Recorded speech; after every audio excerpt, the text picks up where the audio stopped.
sure enough, hear you calling. Feel that gentle rain be falling. See where you at, my darling. And I know you mighty grow. You want a second line from the Garden District down to that lower Nile. Legion fears till they bounce your train. You know it's strange, but some things remain the same. Way on down that Mississippi, gonna find that sweet old Crescent City, called sweet home New Orleans. Love to hear you calling,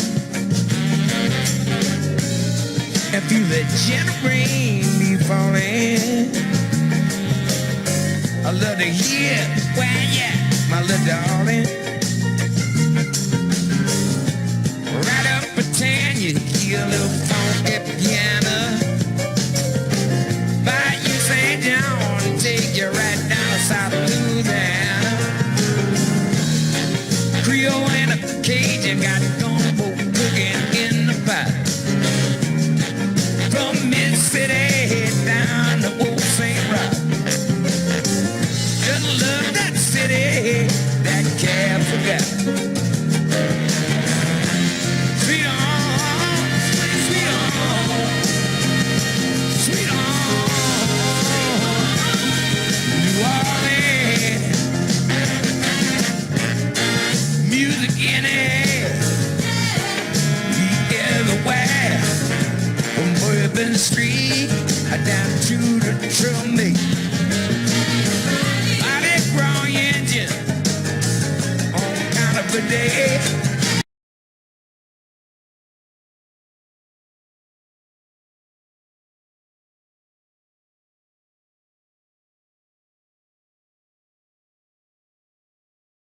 Voodoo is a religion.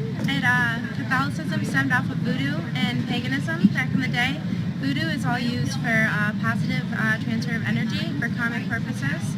So it's all good karma. It's all for different spells and rituals to different shamans and spirits to then be able to achieve prosperity, protection, money in abundance, peace, tranquility, conquering obstacles, transformation, all a whole bunch of different positive things that can help enlighten you and to get to your most spiritual potential. Do you think voodoo is a big part of New Orleans culture? Voodoo is really, really big in New Orleans because we had Marie Laveau. She was the biggest voodoo queen practitioner in all of the world. She was born here and she was also killed here. So a lot of her energy, I feel like, stays in this town. It has a lot of karma and a lot of synchro destiny happens here in New Orleans.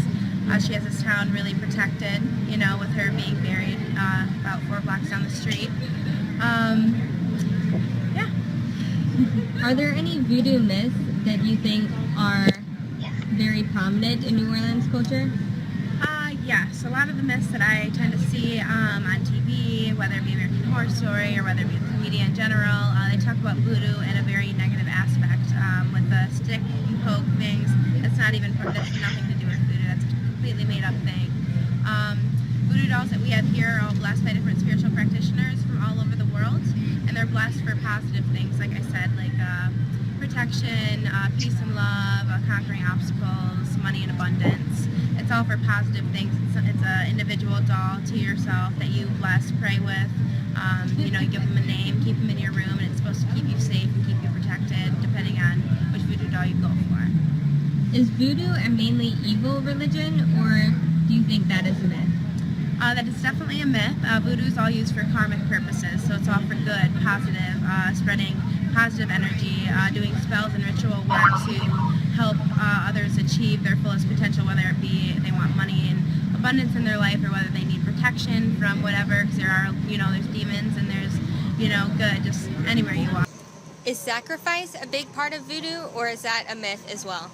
Sacrifices do happen with voodoo, whether it be sacrificing your favorite vegetable to one of the shamans and spirits, or whether it be sacrificing, say you got $1,000 and it's just, for us, it's meaningless. Money is meaningless. So then you burn it and say a prayer to the individual shaman, and that's just basically saying, hey, we respect you. We don't need this, object. Same thing with animals.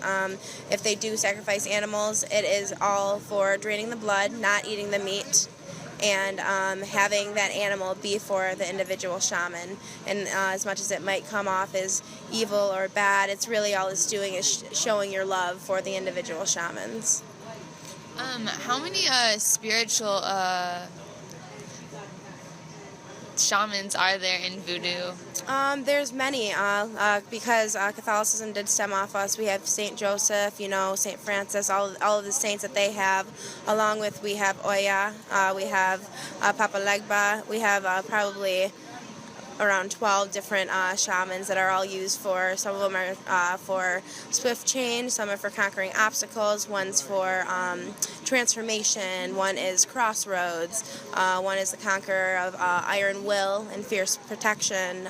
We have Freda for love, so they're all stand for different things, and that's who you pray to and do the rituals to the individual shaman to then bring their enlightenment into your life, regardless of what you are wanting to focus on in your life. Do you know any differences between Haitian voodoo and New Orleans voodoo? The only thing is that voodoo originated in Western Africa and then moved over to Haiti. It was a small group of people, and then it ended up here because of the slavery times. A lot of them end up being shipped over here. So the slaves would then meet up in this park right down the street and do their rituals there.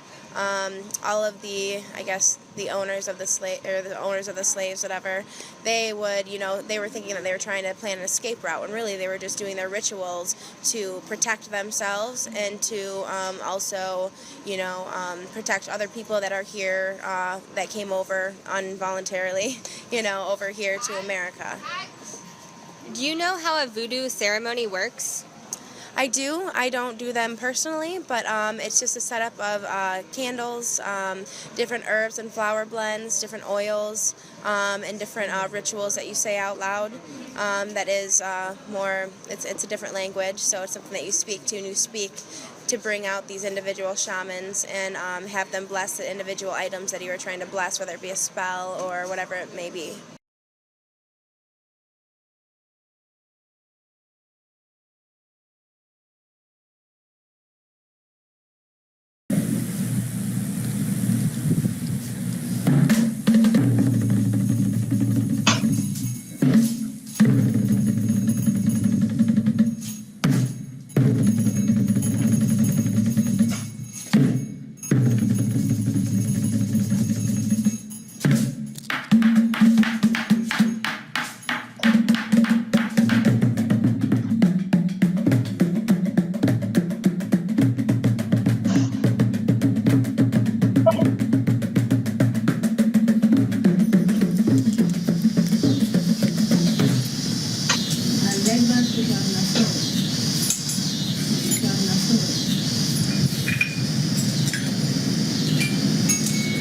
La famille de ma mère, la famille de mon père, Kishkin.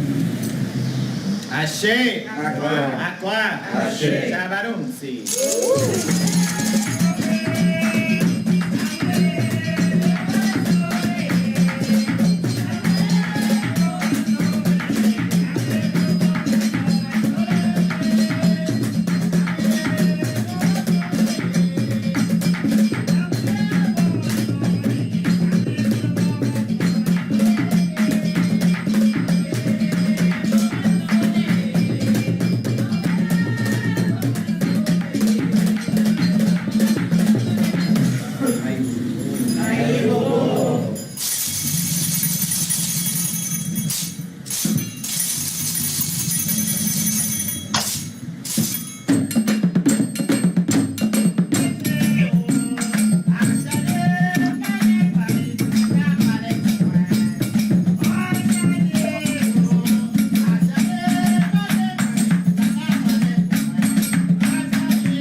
ago in New Orleans, Louisiana, named Marie Laveau. Believe it or not, strange as it seems, she made a fortune selling voodoo and interpreting dreams. She was known throughout the nation as the Voodoo Queen. Folks come to her from miles and miles around. She'd show them how to put that voodoo down. To the voodoo lady, they would go, rich, educated, ignorant, and poor. She'd snap her fingers and shake her head, then tell them about their lovers, living or dead. An old lady named Widow Brown, she asked why her lover stopped coming around. The voodoo gazed at her and squalled, I seen him kissing a young girl way up in Shakespeare's park.